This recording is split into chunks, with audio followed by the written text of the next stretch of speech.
all right. Welcome in. It's Tuesday, so you know it is Views from the Stands. I'm your host, Stevie B, Steve Brennan, and we have all the boys in the building tonight, man. It's been a little while since we've all been able to get together, so we are extremely happy about that. Tonight we're going to have a lot of fun. It is full-on basketball season going right now, so we're going to have a whole bunch of the Magic talk. But Mr. BC is excited about that performance last night. We're going to be talking about the Nuggets still keeping their team alive, and OKC. G-Mike had a lot of stuff to say about that, about how this could be really, really turning into a next dynasty. And we're also going to be recapping the draft. The draft just got done. That's always exciting to talk about with the draft. And we are supposed to be having our special guest coming on here in a little while. So we're going to go ahead and jump into some sports talk. And whenever he's ready to go, he's going to jump on with us. So without further ado, let's go ahead and jump into the Orlando Magic. How about that one? Mr. BC, this is your team. You guys are looking fantastic, my friend. How are you feeling? And it's good to see you tonight, my friend. Well, it's good to be here, and it's also good to be on a more happier note and not as somber as I was kind of expecting going into the series. G-Mike and I obviously alluding to that a little bit on one of the previous shows. But, dude, the old saying is better late than never. And honestly, the Magic could not have picked a better time to start turning it on and finally coming together. And this has been the story pretty much all season. When are they going to figure it out? Are they going to figure out? Is Jamal Mosley going to be gone? Is Paolo going to be traded? Was Bane a bust? They've shown out so far in this series against Detroit. Again, 3-1, that's a great advantage to have. Obviously, in this league, in this association, you never want to say it's over because 2016 Golden State would like to have a word about that, including, 2016 Oklahoma City Thunder as well. Thunder, who we'll talk about here in a sec, also before the Warriors. But they've been playing great basketball. Offensively, it's been a little bit of a struggle still. Like a lot of these games have been kind of lower scoring. But the one thing that's always been the Magic's MO has been their defense. Ever since Jamal Mosley came in, that has been their thing. They play great team defense together, and they're able to hold opponents down. They're able to lock them down. They have great switchability. A lot of the guys are around that 6'4" to 6'10" range. They can really play 1 through 5 most of the time with their matchups. They have some guys off the bench that kind of do a little bit of the same thing. And they've been playing great lockdown defense against Detroit. They have kept them pretty much to a Cade Cunningham-centric offense. And even though the offense still hasn't really turned it on a whole lot, that's still okay. The main objective, of course, in basketball, you want to score points. But what's even more important is making sure that you keep your opponent's points off the board. And the Magic have just done a great job with that. 1 through 5, again, not the best efficiency so far. Like looking through some of the shooting statistics for guys. Paolo's shooting under 40. Bane is shooting under 40. Franz is shooting under 45. Every single guy in the starting lineup, minus Dell, is shooting under 45%. And even Dell is only shooting 53. So, and from 3, it's even worse unless you're Desmond Bane, who, again, that 3-point, having him from beyond the arc has been a blessing in these postseasons. But they've done a great job in being able to get to the line. They've done a good enough job at the charity stripe, sinking the shots that they need to make, and they have just cashed in all their chips on defense, and that's what they've needed to do. And they've done it to the tune of a 3-1 advantage over the number 1 seed. G-Mike, man, that's a lot that BC has unpacked there. How impressed have you been with the Orlando Magic? What do you think about this turnaround that's been for them? All of a sudden, they were a play-in team, and now they're looking like a contender. I'm very impressed. And, when we came into the season, we talked about what the Magic needed, and they needed more scoring, right? And before the season started, they actually made one of the biggest trades that went down in probably NBA history. I wouldn't say the biggest, but it's one of the biggest, bringing in Desmond Bane and giving away certain players and a lot of picks for him, trying to move the needle when it comes to the offensive side of the ball and trying to score buckets. And right now, he's proving his worth. He's going out there and he's doing what he needs to do. 5 for 10 from the field in threes in this past game. In the whole series, I think he's like above like 15 made threes in the whole series already. So he's basically doing what he needs to do to get the Orlando Magic in the scoring column, right? But when you really look at this series, it's all about defense. No matter what, no matter how you look at it on either side for Detroit or Orlando, it's just been defense, defense, defense. It's been very nit and gritty, very physical. A lot of nitpicky foul calls were going on last game. In game 3, I'm sorry. This game, they let them play a little bit more. They're like, yo, you know what? These two teams, out of all the teams in the playoffs, are playing very physical. So we need to take a step back when it comes to the NBA refs. We need to take a step back and let them keep playing, which it should be for every single series, right? But that's just another conversation for another day. Now, do we see Detroit coming back from this? I don't think so, bro, because you got Tobias Harris with 20 points, shot 8 for 17 from the field, 0 for 5 from three-point land. He went to the foul line, got 5 shots up, and he made 4 of them. You know, he had a pretty good game. He had a decent game this game, but he's very inconsistent, and that's the problem with the Detroit Pistons.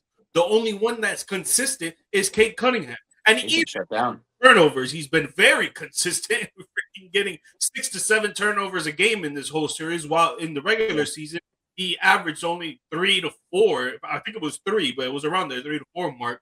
And you really got to step back and ask yourself, if the Detroit Pistons are going to come back in this series, who else is going to help keep getting them score the ball efficiency and consistently? Because Duncan Robinson's not doing it, Tobias Harris is not doing it, and Jalen Duren looks like he didn't even show up this series. It's offensively, and it's. Well, I think that's the answer. I think that's the answer to your question right there. Is Duren? I think Duren is going to have to make a major turnaround, in which it's not any surprising news to anybody who's been watching the series.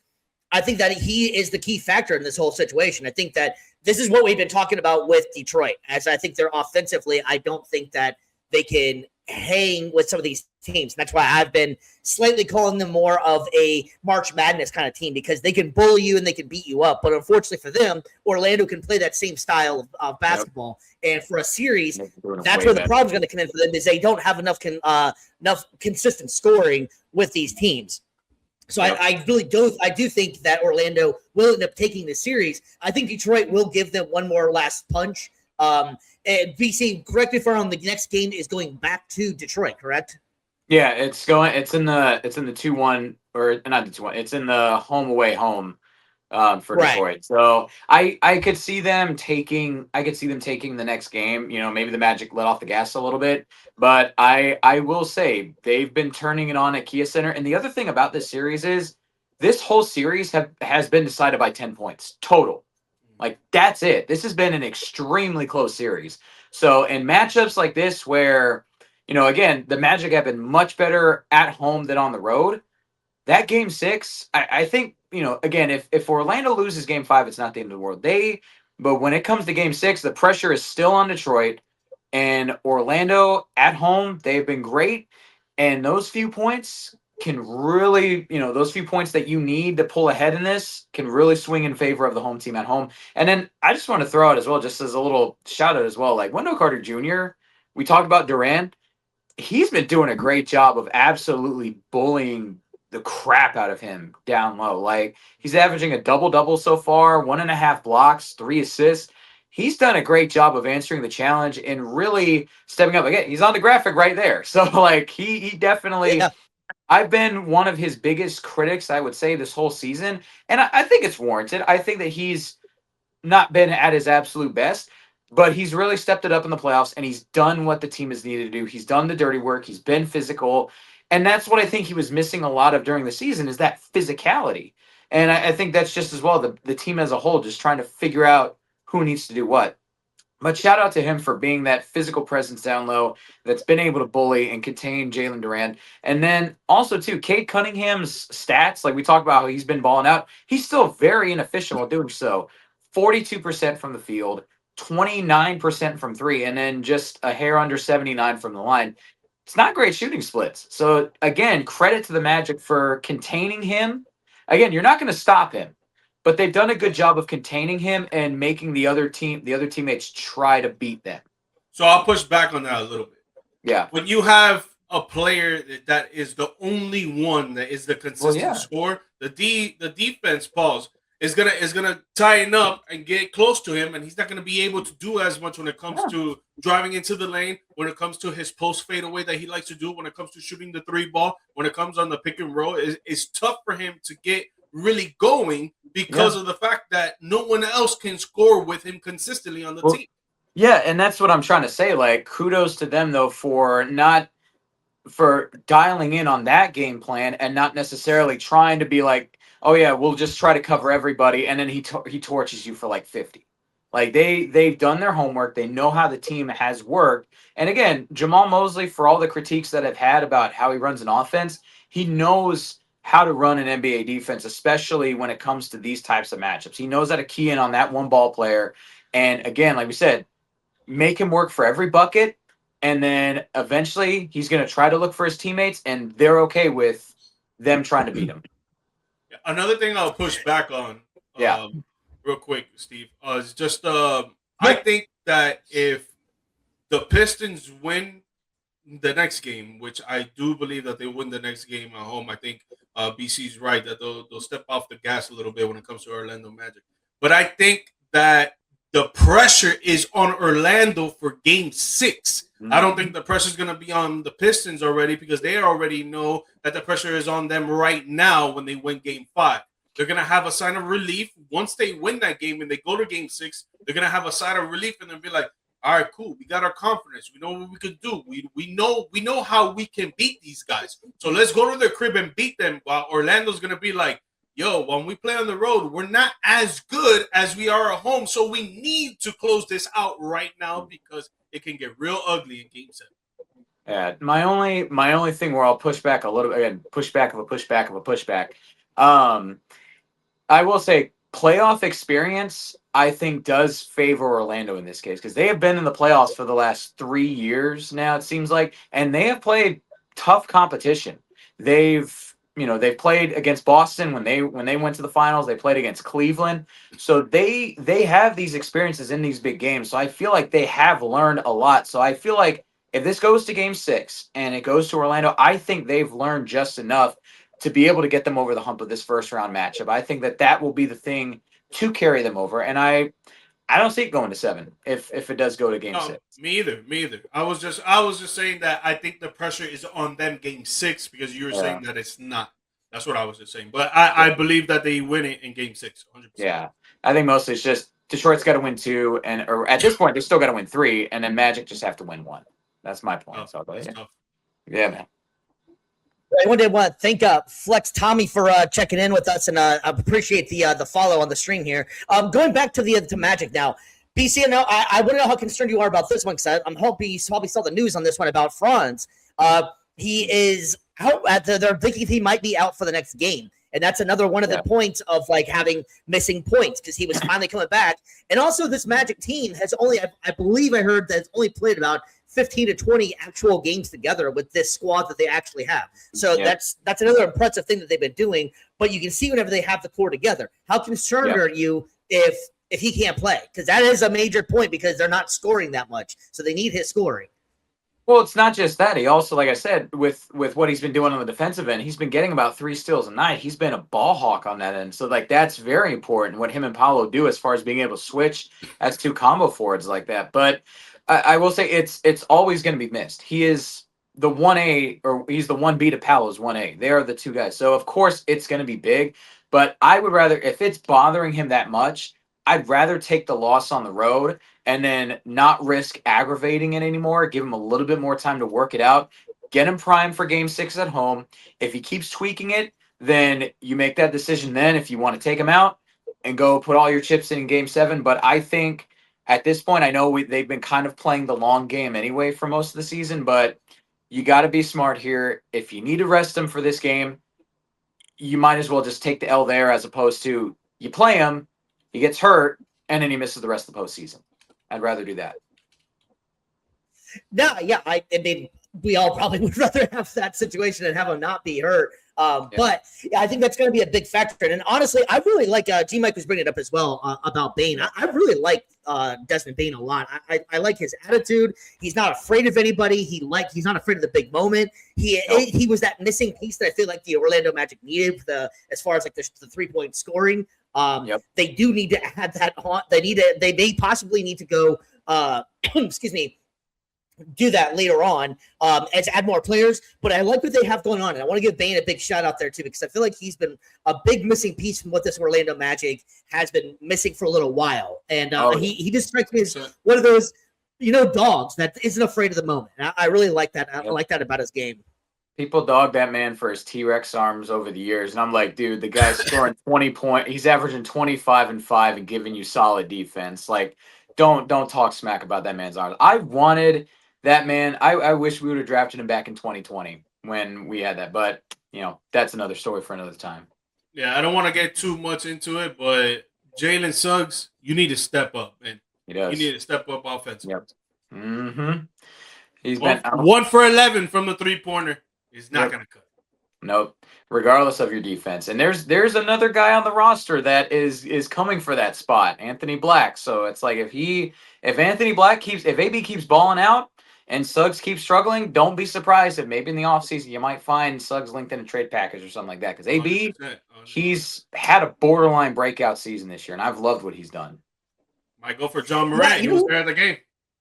That's what I'm going to say. What was that all about? I know him and Bane, all those guys were boys and stuff like that, but that's an interesting look that they were so close on screen and everything like that. You never know. I think that they just also too. Was this on a broadcast or were they also spamming it a lot in house? Because I could also see them like. Oh no, they were at the game. Yeah, no, well, yeah. What I'm saying is like I could see you got celebrities there. They're gonna put them up every like 5 seconds. That's the nature of the biz. But yeah, it definitely was interesting seeing Ja there. So I don't know if that's a precursor or anything, but hey, if it is, we called it first. Yeah. Exactly. Well, before we jump into the next segment, we want to do a little bit of advertising, if you will. We want to give a shout out to PodMatch. PodMatch has been a fantastic company to work with.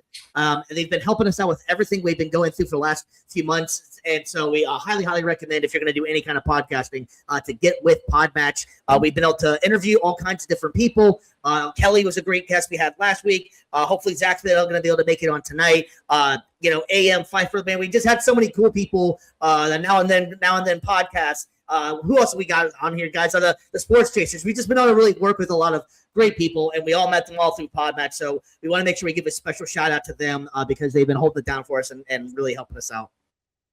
Yep. And I also wanted to try one more quick little plug out there.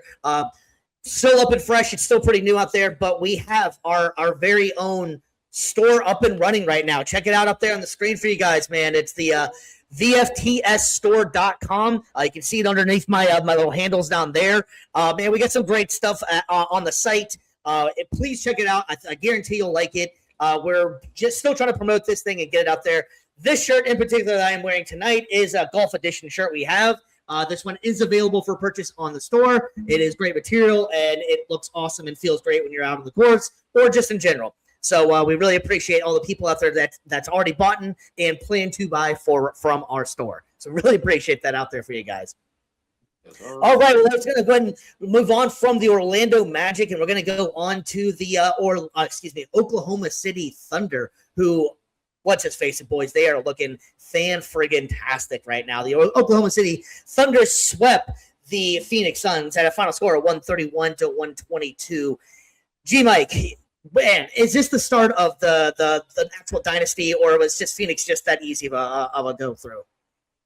I think it is the start of a dynasty, man. I mean, dude, you really look at how they played against Phoenix. Phoenix did not play bad. If you actually look at the numbers on each and every game, I think the first game, Devin Booker had, cold feet, a little something, but he started to pick it up game 2, game 3, and then game 4, he played good.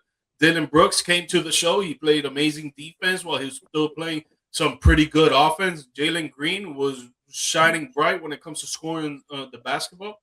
So the Phoenix Suns really brought it to them. If you look at that each quarter in this game 4, they were neck and neck with the OKC Thunder. But the thing is that OKC, they know how to play defense very, very well. They're very well coached. They have that championship DNA and pedigree that they just won't lay down, and they're going to keep attacking and find a way to win. And I feel like that's what they're going to do with any team that stands in their way. the next round, most likely, it's going to be the Los Angeles Lakers.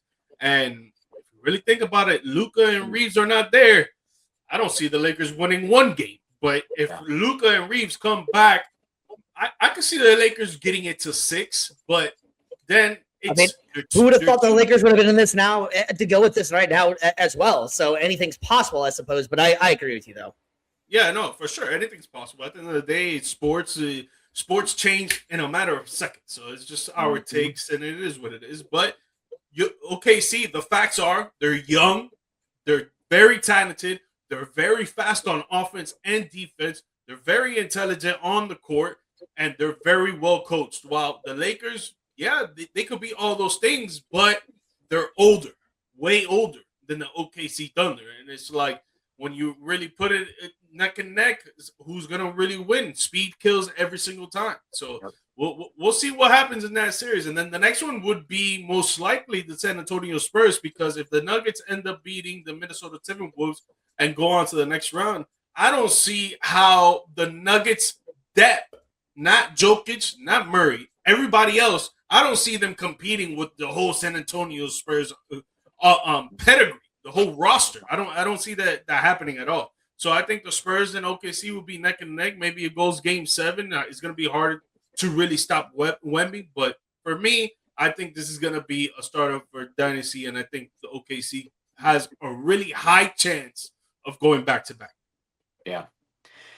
I agree 100%. Like you said, this is a team that just seems to have that perfect storm of youth, but just also sheer talent just colliding at the same time. And most of them are in team-friendly deals. If I'm not mistaken, I don't think anybody's in a contract year this year or the next year. But I mean, again, even if they are, that, you repeat this year, that doesn't hurt your chances at a three-peat. Like this team is just it again, perfect storm, no pun intended there. But yeah, they're just built to win in the modern league, and they're built to win right now. And I'm just speechless. Like this is a team that we've been seeing for how many years that has come so close at the precipice for having a dynasty from back in the early 2010s to now, and I'm just in awe. I love it. Like I'm happy to see this team finally getting the not the credit, but the recognition that it deserves. And as far as a matchup, like you said, I don't see LA being a challenge for them. I don't see, Denver, as great as Jokic is, I feel like they match up against them very well because they can defend most of the other players and contain Jokic to an extent. Spurs and them, it's going to be fun. If that is our Western Conference Finals matchup, that is probably the best Western Conference Finals matchup. I think, can we say all time? Is that too much to say? Maybe in the last decade at least? At least in the last decade. Like that I would say this maybe top Golden State Houston from the late 2010s. I feel like this could. Honestly, the Nuggets against the Lakers with Carmelo and Kobe, that West Finals was crazy good. At least in the last 10 years. So going back to like 2016, maybe you could say that. But yeah, I think if they want to match up well against San Antonio, their best option, you gotta throw Chet at Wemby. It's not the best matchup, but it's probably do your best. Yes. Do your best. Exactly, and just let Shea cook, man. Like they'll figure it out. Well, here's what the other interesting thing about what OKC and the topic of dynasty is that this has worked out so well for them. They have so many draft picks going forward as well. I was just trying to look it up how many they exactly have. The crazy thing is that it's multiple like first rounders from just moves they've been able to get off players at the right time. And this isn't over for a little while. So they can even turn some of those picks into either future players or just draft the talent and just keep the thing going. Like it's impressive as hell how they were able to really do what the whole tanking thing was supposed to be all about and really rebuild. But they also didn't really tank per se in the aspect of how some of these guys are now. So I think that they were just good GM decisions, good moves, and it pays off whenever you have somebody in charge that knows what the hell they're doing. And so it's just been a great time to watch them. And I like a lot of the players that are on the team. I like the way that they play as a team. They generally have this whole team aspect going, and it's not like SGA is the star on the team, obviously, but you don't hear Chet ever being bitching about I'm not getting the ball. You don't hear any of the guys on the team ever, I need my touches or anything. It's all about getting the rings and all about getting the wins. And that's all that matters. Because FGA is off one night and Chet takes it over, you're going to see him on the sideline cheering him on just like he would if he was getting his 20 points a game for the next 150 games, whatever the hell it is. So I just think that Oklahoma City is really well put together. It's going to be interesting to see what happens going forward. Obviously, the Lakers have to kind of close out that series and see how things transpire with that. I'm thinking the Lakers are going to be probably able to get past the Rockets. They only need one more. Am I correct in that one? I didn't get a chance. Yeah, it's just one. They just need one more. That's at now. Yeah. Right, and I want to say Durant might be out. If he is, then he just has been a kind of a shell of himself to begin with in this series as well. And we all going into this, we all kind of thought that the Lakers really didn't have much of a chance. And man, LeBron put the team on his back like he has in the past, and these guys are just playing well. So enough about that one. We'll get to the Lakers and all them in a couple of days, but got to give props where props is due. And the Oklahoma City have just really taken over and swept, and they've been looking really, really good. So, yes, we're going to go ahead and move on to let's do one more little ad real quick. And we got to get a shout out as well to Varsity Sports. Varsity Sports has been fantastic for us, as well as PodMatch, by just putting stuff out there. You want high school sports, you want any kind of local sports, they got you. It's a free app. You can find them on your iOS, on your Roku, Apple TV. Check them out. They've been helping us out from the start. Awesome company. And they're only getting bigger. They got some new leagues that they're going to be getting involved with. So a lot of good stuff coming for Varsity Sports.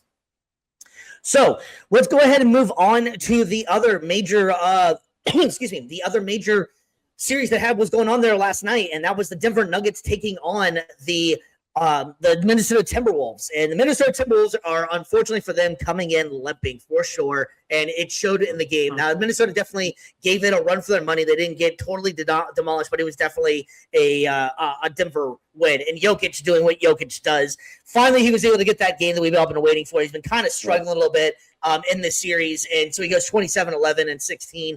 The team just looks like they're finally ready to take that jump and move on in this series, I think. And it's just a shame for Minnesota because they have been playing really tough. And without Anthony Edwards out there and DiVincenzo, I think it's just going to be very hard to be able to beat. Now, Denver did put themselves in a hole in this situation. What are they? They're down 3-2. So Julius Randle has been giving it all he's got, and he's been really just a great player. I think from whenever he first got drafted in the league, I think that some people are trying to call him a bust, and it wasn't working out right. And I think it just might've been the setting. And sometimes it just takes a little bit of time for these people to develop. So I'm glad that he's finally coming into the potential that we all saw when he was drafted. But it's going to be a tough measure for him to be able to get past Jokic and the Denver Nuggets. G-Mike, man, how are you feeling like that? Is this over? What are we going to do with this now? Or are we just going to say that it was, riding that momentum of having the last team out there? What do you think? It's never over till the fat lady sings. I think we all know that. Yes. It's always going to be a dog fight every single game. But when you have your starting backcourt that is not available for this series anymore, and Dante DiVincenzo and Anthony Edwards, where they're very prolific for their offensive scoring, and when it comes to the defensive side as well, they play pretty good defense on Jamal Murray or Christian Braun. When you don't have them and you got to rely on your backcourt, that Ayo is doing good, but Bones Highland has been up and down in the series. He didn't start this game. He had 23 minutes, so he played a lot of the game, but he didn't start. They put Mike Conley in there for that veteran leadership, but he didn't do much, only 4 points with 17 minutes. So Bones was really taking more of the play there. But when you don't have your two starting guys that are very impactful for you guys winning, it's going to be hard for you to really maintain that. I think it's going to be hard for Minnesota to keep this 3-2 lead when you got Nikola Jokic that he looks like now dropping a triple-double. He looks like he's getting more comfortable and trying to figure out ways to impact the game more because Rudy Gobert is doing a pretty decent job in covering him and giving him trouble when it comes to the offensive side of the ball. But I think Nuggets are just going to take advantage of the fact that Ant's not there, Dante's not there, and they're gonna keep attacking and keep going on. And the role players are finally waking up. Spencer Jones, 20 points. Cameron Johnson, 18 points. Aaron Gordon didn't play this game. He played last game where he didn't really do much to really impact them on winning. But if they get Tim Hardaway Jr. going, if they get Jonas Valanciunas to get way more rebounds, and if they get Bruce Brown to facilitate the offense like they did in that championship run, I think Denver Nuggets will come back in the series and they'll end up winning it. And the last time they did that was in 2020 in 2 rounds in that same year that they came back from 3-1 to move on to the Western Conference Finals where they lost to the Los Angeles Lakers. Yeah. PC, buddy, what's your thoughts here? Is this over or for Minnesota, or do you think they can pull it out for one more game? Nah, I think this is pretty much the inverse, the opposite of like with the Magic and Pistons. Like, we kind of predicted the pressure is on the team the team that's got 3-2. This situation, the pressure is on them, and now it's like you have, yes, Minnesota just has to win one game. The problem is, like G Mike already said, you're down your backcourt. I don't see any way unless somehow Anthony Edwards just has this miraculous comeback, pulls like a John Cena at the 2008 Royal Rumble from out of nowhere, and just returns the whole light show and stuff. Like, unless that happens, dude, like it ends right here, unfortunately. And I would have loved to have seen this Minnesota team go further. It's just that, unfortunately, it's the nature of playing in the NBA. Like, take it from somebody whose team has only played like 15 games total the entire season. So, but there's a time and a place, and this was not the time nor the place. And unfortunately, Minnesota, I think this is kind of, they'll put on, I think they'll still do somewhat well defensively. It'll be still somewhat respectful, but I've got Jokic popping off. I've got Jamal Murray. I think he's going to attack the weakened backcourt now. You're basically your second string pretty much, and you're gonna see some explosion coming in for Denver's backcourt. Yeah, and so do you think that if this happens, that Denver's able to come back and win this, what's your guys' opinion? Do you think that Minnesota needs to tear it down because they've been in this position kind of before, or do you think it's just they had they had everything they needed to, it just injuries kind of happened? I don't know, because I know you're getting guys like Gobert, Randall, like they're getting older. Yes, of course, you're still going to have Ant. This is still going to be Ant's team. Like, you still want to build around him, but some of these pieces that they have are getting older. And how much longer do you want to keep playing this game of, our guys are getting hurt? I get it, it's Ant in this case, but I think that you do kind of a little bit of a retool where maybe you package some players together. You try to maybe go out there and get a legitimate number 2 star that could be a benefit to Minnesota. But yeah, I don't think it's time to tear it all down, but I do think you need to start looking at your pieces and reevaluating their long-term future in Minnesota. I think you run it back, man. I think they've been good the last 2 years getting to the Western Conference Finals. I mean, they end up losing to OKC, where they end up winning the championship, and now you end up losing 2 of your main starters in what were freak accidents, really. And it sucks, but I say just retool. I mean, you guys got what it has to get to the Western Conference Finals. Obviously, maybe this year against OKC, you could have done something a little bit differently. Who knows? Because we're not going to be able to see it with these 2 guys being out, because Ant's going to be out minimum 2 weeks. So that could be to the Western Conference Finals if they end up beating Denver, then going through San Antonio, getting to the Western Conference Finals, where we believe that OKC would be at. So who really knows on what you can really do? I think your team is very good where it's at. You just got to get healthy, retool, and I think you run it back. Yeah, I mean, you can never foresee injuries, because if that was the case, no one would ever have them happen. I think that Minnesota is equipped to do this. I just think that's just like you were saying, PC, just bad timing. It just really sucks for them. I've always been kind of negative on Minnesota, but they were playing very hard and they were playing very aggressive, and they probably could have took this series had those players not go down, especially Anthony Edwards. DiVincenzo He's a great backup guy, but really Anthony Edwards is the catalyst in this whole thing. We all know that. So that's not breaking news to anybody that they need him to win. But it's that's just a horrible thing for them, and it's just going to change how the whole entire playoff structure was. You never know what is going to live in that. What could have, unless Minnesota is able to pull one more game out. Which is possible. Maybe Anthony Edwards can gut it out, but I just don't see it being able to happen. That they're going to be able to win without Anthony Edwards. Yeah. All right. Well, we also had some fun stuff that happened over the weekend. It is one of my favorite times of the year, and that is the NFL draft. Man, we're going to move on from the NBA hardcore over to the gridiron, man. And we had a major thing happen for it. It's the NFL draft. And everybody loves talking about this one, and so we kind of wanted to go over what we thought, what your predictions were as far as were you right, were you wrong, who reached, all that good stuff right there. Mr. G, Mike, I know your Cowboys had some picks. What's your thoughts on how the Cowboys did, and what's a team that you liked and didn't like? Well, I loved what we did in selecting Caleb Downs. I mean, that was a great pickup right there. I was actually. Me and BC had talked about it that I thought Caleb Downs was going to go to us, and if he was there, we were going to select him. Great run stopper. He's great on the pass defending as well. He's a ball hawk, but he can be an outside linebacker where he stops the run when it gets to the outside. He looks like a great leader on defense when it comes to Ohio State and Alabama, where he used to play at.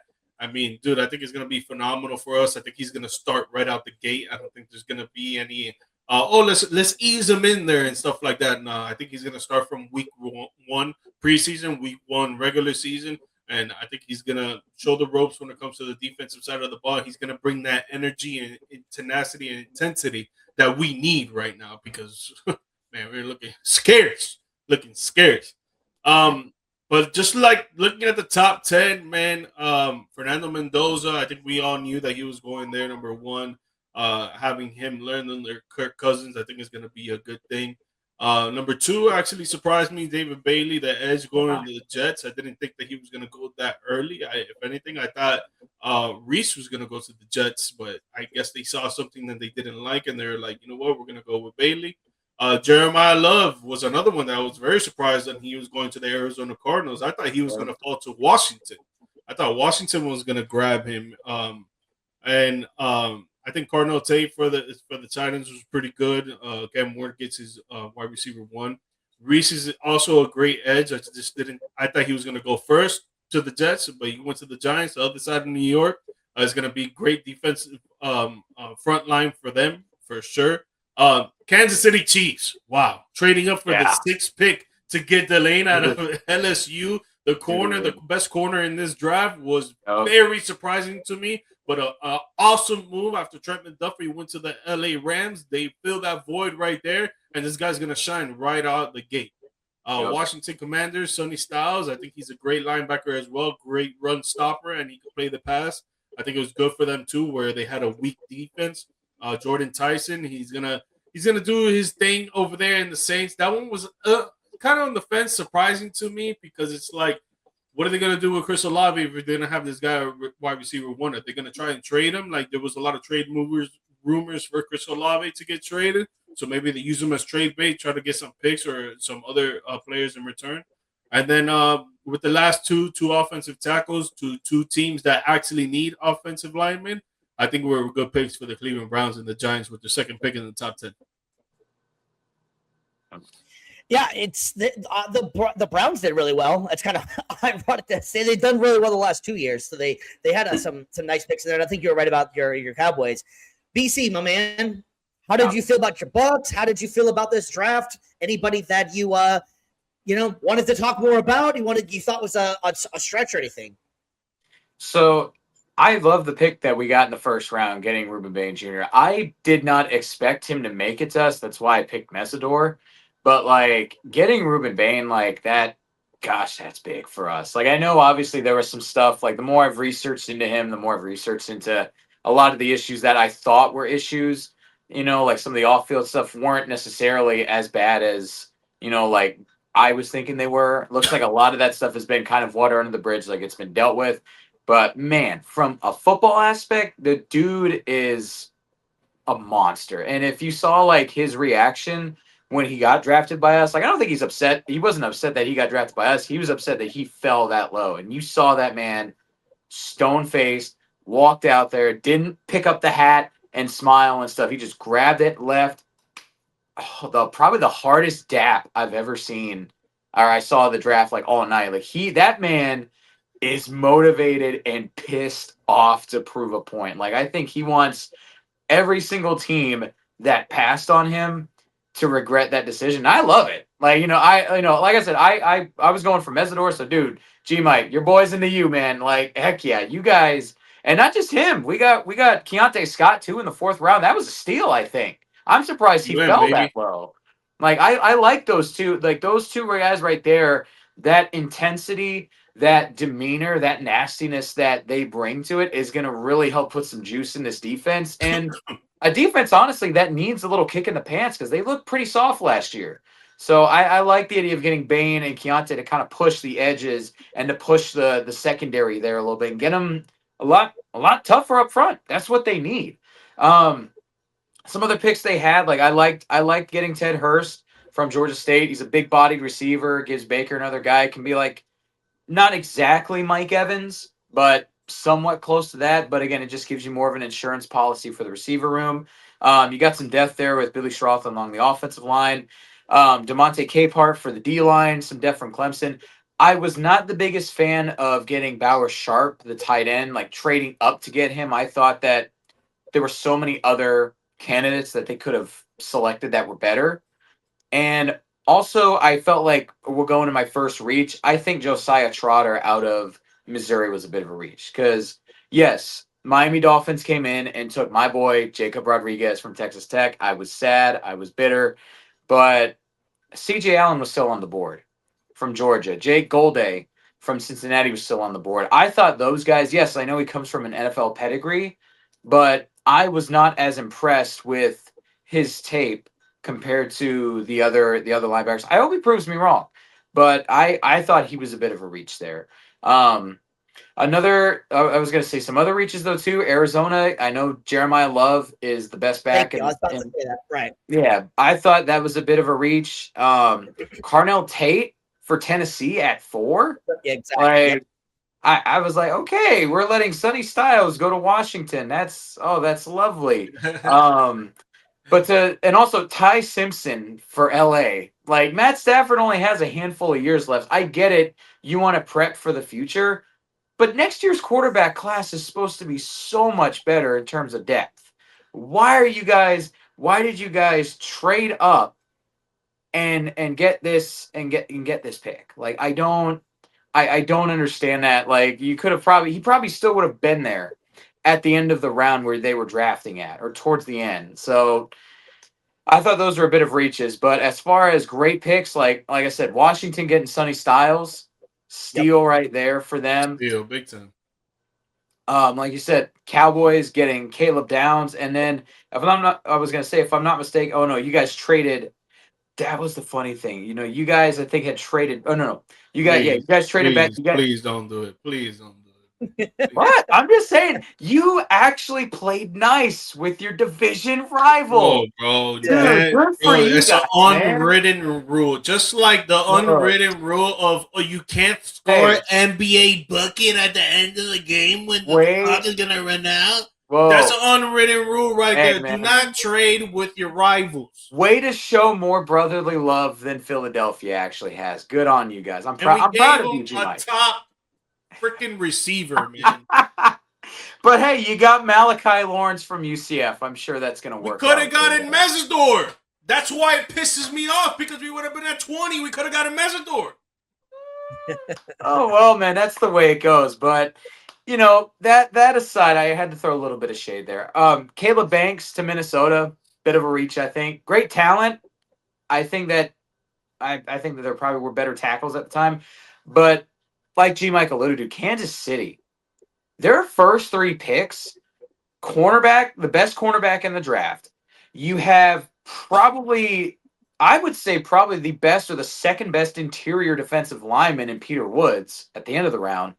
And then also, too, getting R. Mason Thomas, a top 4 or 5 pass rusher in this draft too. Like that was steal, like home runs for Kansas City with their first 3 picks. And then, of course, again, I'm going to double down on it because I think he's going to be the defensive rookie of the year. Jacob Rodriguez out going to Miami. Like, great pick for them. I'm calling this is the spoiler for our award predictions in the next like 3 or 4 months right now. Jacob Rodriguez will be defensive player of the, or not defensive player, defensive rookie of the year. Nah, Caleb Downs. Yeah, I mean, if I had to pick, there's a couple that stood out for me. Yeah, and that would be Washington. I think Washington. That was probably my favorite pick. Out of the first round there was Washington getting Sonny Styles. I think Sonny Styles is going to be just an absolutely animal of a player. You can tell that he wanted to go there. Dan Quinn is one of my favorite coaches in the league, and just listening to the post game draft stuff, they were really excited that they both wanted to work together like that. He was even having that conversation, which I'm sure you've already heard. He's like, I hope to be back here in a couple of weeks. And he's like, oh, you're damn right. You're planning to be back here in a couple of weeks. And he fell to them, and which is so I think it's going to be fantastic for them. That's something Washington really needed. I liked both what both New York teams did. I think the Jets made some pretty good moves here to help out. Getting Sadiq is a good player. Cooper, I think, is going to be a good compliment to Garrett Wilson. I also like what the Giants did here and getting the offensive tackle and getting Arvell Reese. I think that they did a really well with what they did in the first round with that as well. But I wanted to ask you guys a couple of things because you guys kind of, G-Mike, I'm sorry, PC, you brought it up a little bit ago. The 2 picks that kind of scratched my head on a little bit here was the Jeremiah Love and Carnell Tate. Carnell Tate, I don't think that is a true number 1 for this offense. And I think that Tennessee needs way too much to waste it on that pick. And I'm not saying that that Tate isn't either first round talent or he doesn't have talent. So I don't want to get it twisted on that. What I'm saying is that I just feel like that where they were, they could have used a lot of other guys, getting Sonny Styles or some. There are so many better players, I think, and they probably could have came back and got Tate maybe even in the second round because there was. I don't even think that he was the best wide receiver in this class, and I would have went with Tyson, even though I know he's had some injury history. And to go back with what you're saying, G-Mike, about what they're going to do with Chris Olave, I think this is a great match for Chris Olave because New Orleans has been missing a good number 2 ever since Shaheed was the last time they've had like even a decent number 2. And I think that Tyler Shuckey is going to be actually a pretty good quarterback going forward. He really turned it on towards the end. So I think getting one of the top tier wide receivers was a great move for them to do. So I like that pick a lot as well. I think the Cleveland really knocked it out of the park too, though. Getting the offensive lineman Infano, Casey Concepcion, I think is going to be really good, and it's just fun name to say. I like what they did in the second round. They got Boston as well, Denzel Boston. So I like what Cleveland's done in the last 2 years. Cleveland's really done well in their drafts. Whether or not they'll still be Cleveland and Cleveland it up, who knows? But their defense is something special, and I think that this year they were able to get some great offensive players to go along with that. So that was kind of holding them back a little bit. So I really liked Cleveland's draft a lot. I think Ruben Bain going to Tampa Bay was awesome.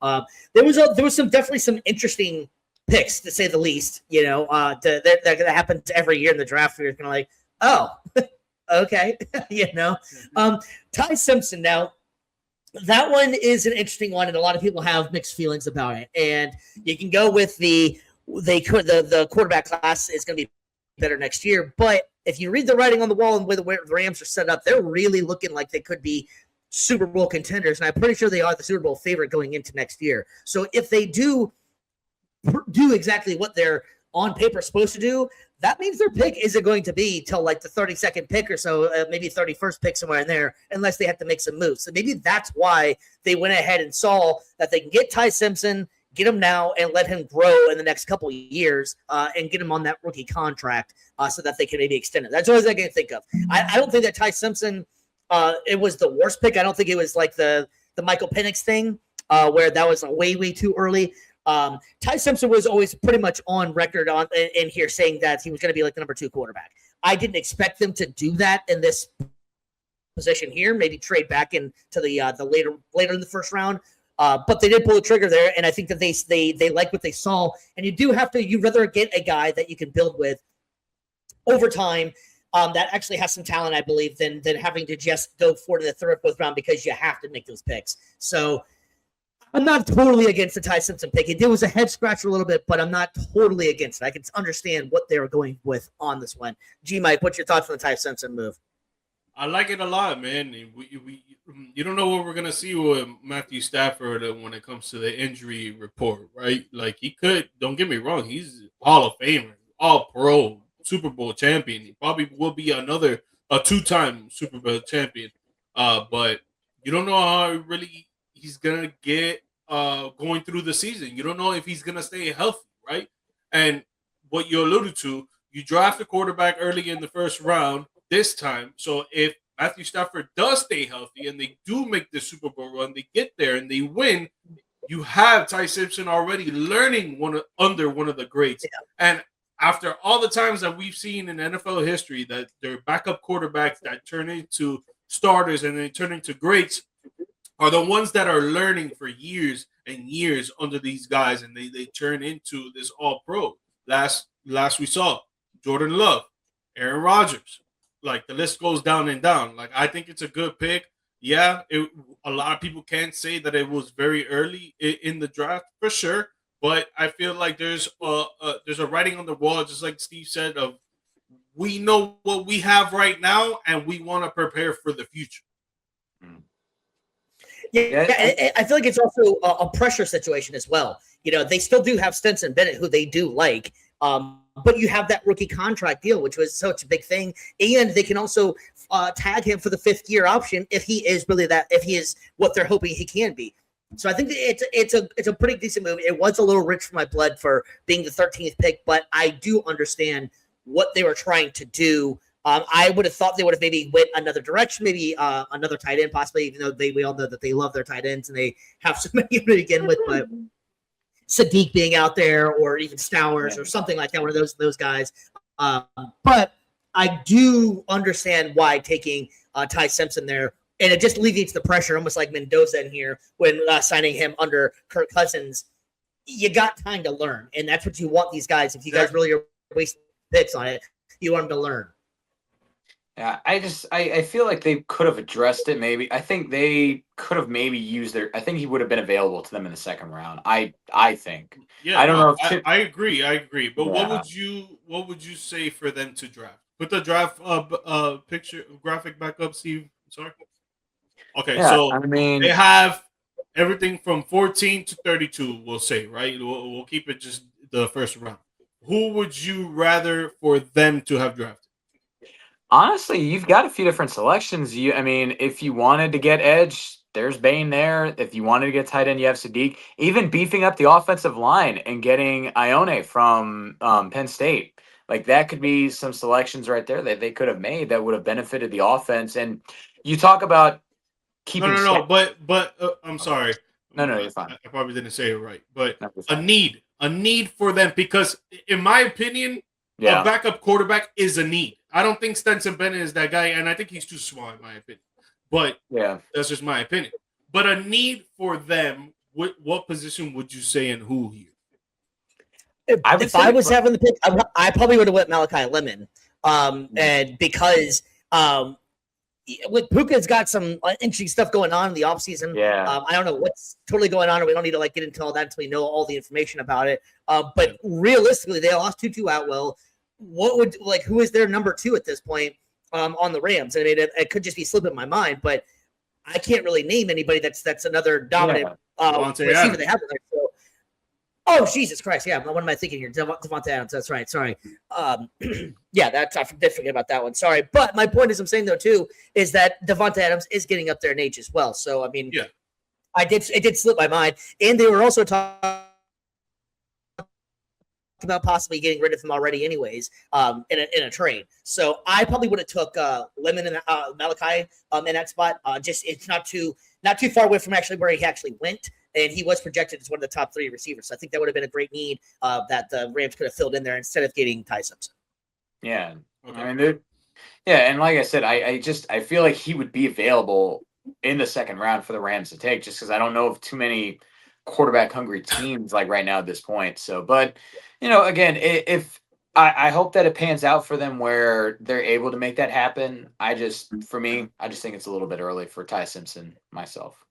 Nah, I actually do agree with that because, like, when you really look at this list, like, there's no other quarterback that was taken. And obviously, number one in the Raiders, but we're talking about after 13. There's not any other quarterback that was taken. So if he does fall to the second round, which in this case he would have, you could have gone somewhere else where I think I agree with what BC said, to try to improve your tight end room and get Sadiq. Because he's like a receiver slash tight end hybrid. He's very fast. He's tall. He's physical. The only thing is, I haven't seen on how he can block for the run. So I Yeah, don't know if he's a good run blocker or not, but he is a He's good the pure. receiver. He's a pure offensive weapon. That's about it. yeah, Just like a yeah. pure receiving. He's Kyle Pitts, And basically. Yeah. so to push back on that, then the Rams are not that type of team that uses tight ends to just go out there and catch the ball. They Yeah. use a lot of tight ends to block for the run because of the fact that they primarily give Kyron Williams about 20 snaps a game in carrying the ball. So 20 carries. So it's like, okay, now Sadiq is out of the picture. You talk about Lemon, right? Yeah, he could be a good wide receiver 3 for sure behind Devontae Adams and Puka Nacua. And then if Puka Nacua can't play for whatever reason when it comes to legal issues, he moves to the second spot, right? I just feel like, is that a necessary need right now over the backup quarterback? Like, would you say yes or no? I don't know. I wouldn't say like with my first round pick, Yeah. I want to take a backup quarterback. And if anything, like I'm trying to think of any other positional needs. Like honestly, you could have taken, if you wanted to, like, you could have taken a defensive lineman there. You could have taken somebody to kind of beef up the interior, like with Fiske and Verse, add some more rotation because that gives you more value, I would say, right now for that pick than getting a backup quarterback instead of waiting for the second round to get that. Like I think you could have gotten some defensive depth, a little bit more versatility along the front, and then address backup quarterback in the second round because I guarantee he would still be there at pick 61 for the Rams. Yeah. The only thing I would push back on that, right? Yeah. Pushing the push and the push. Dude, that's what we do, man. It's in the trenches over here, man. We in the trenches. The only thing I would push back on that is there's so many available defensive linemen, offensive tackles, guards, receivers from year in and year out. When it comes to quarterback, it's like a diamond in the rough. Like it's very hard to find. And yeah, you can say next year there's more quarterbacks, Dante Moore, Archie Manning, for sure. But again, that alludes to now we got Matthew Stafford's getting left out the door. Let's say they win this year. Matthew Stafford's like, yo, I'm out of there, Dougie. Peace. Yeah. Now you got to draft a quarterback, and now he's got to learn the reins and go out there and have all this pressure. Wow, you have a quarterback already that is pretty damn good. I thought he was pretty damn good at Alabama. You know, they couldn't get it done and get passed down the line to get to the national championship game. But that's a lot of variables that come with that. But when you watch his play, he's a pretty good damn quarterback. So now he has time to learn under one of the greats and get that going and learn the offense because he's going to be with Sean McVay. Sean McVay's not going anywhere. Let's really talk about that. He's going to be there for a long time. He's young and he's very intelligent at the quarter at the I don't know. I could see McVay calling it an early career. To be honest with you, he's already flirted with maybe doing TV and getting out of it. Like he's that's already been like a thing. I think he loves it too much. Retire. So I can see McVay. Yeah, I can see McVay being one of those guys though that just kind of calls it a day.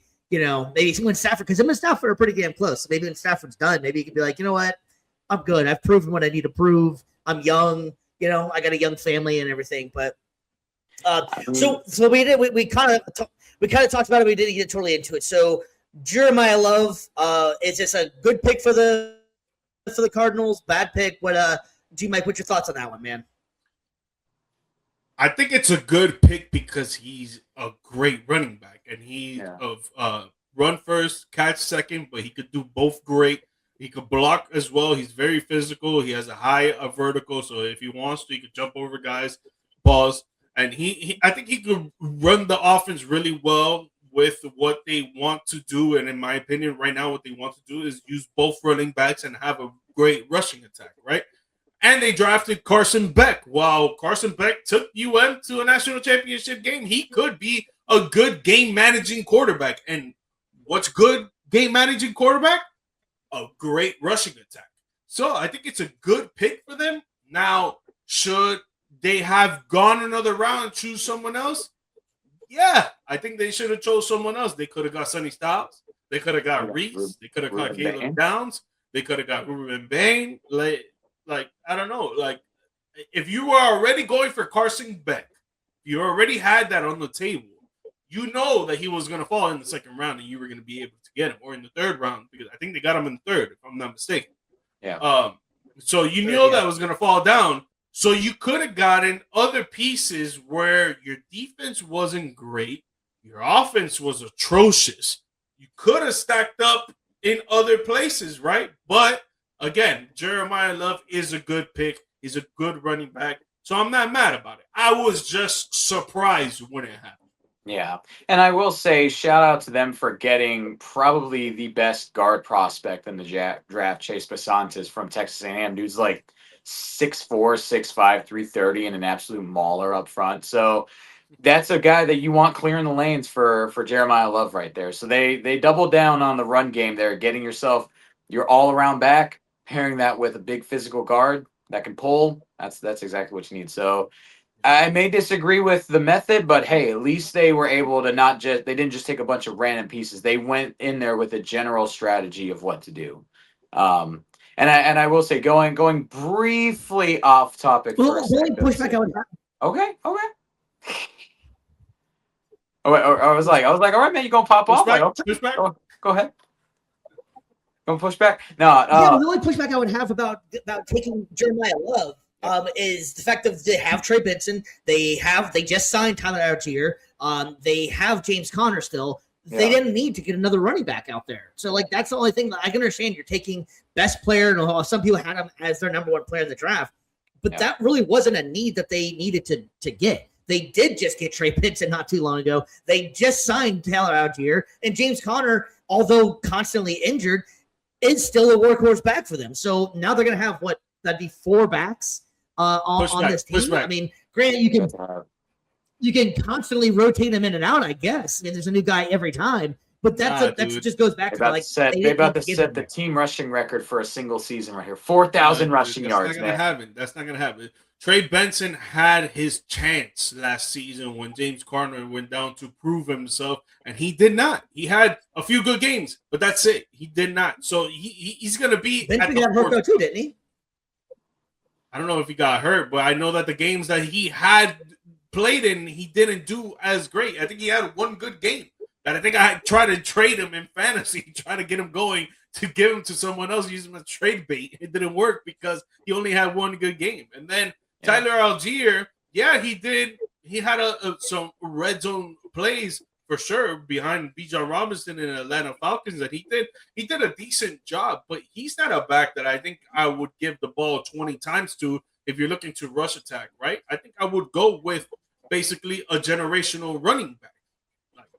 I think Jeremiah Love could be that. Again, I don't think it was the right pick. I think you could have gone somewhere else, but I don't think it was a bad pick either.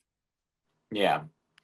And I will say before we, move on to our next topic or wrap it up or anything, I want to give a shout out. Like we always talk about like the best picks and the guys like in the top 10 and stuff like that. But dude, every single year we got one guy always gets drafted at the very end, the spot nobody wants to. It's been whether you're in the NFL draft, whether you're in kickball, whether you're in flag football in school, nobody wants to be picked last. So, but I want to give some love. Quick shout out, Red Murdoch, this year's Mr. Irrelevant, picks 257 going to the Denver Broncos. The NCAA all-time leader in forced fumbles is your Mr. Irrelevant this year. Shout out to that man, Mr. Red Murdoch. Let's go. Turn up. Let's go. You're going to do wonders. Yes, sir. All right, so Trey Benson got hurt in week 4 and didn't play for the rest of the season. How many games did he play? So that's what I was saying. So he played 4. He played 2 games. He was he was so he really didn't get a chance to play very much the last year. So that's what I was saying. Like that one is just a weird one to me.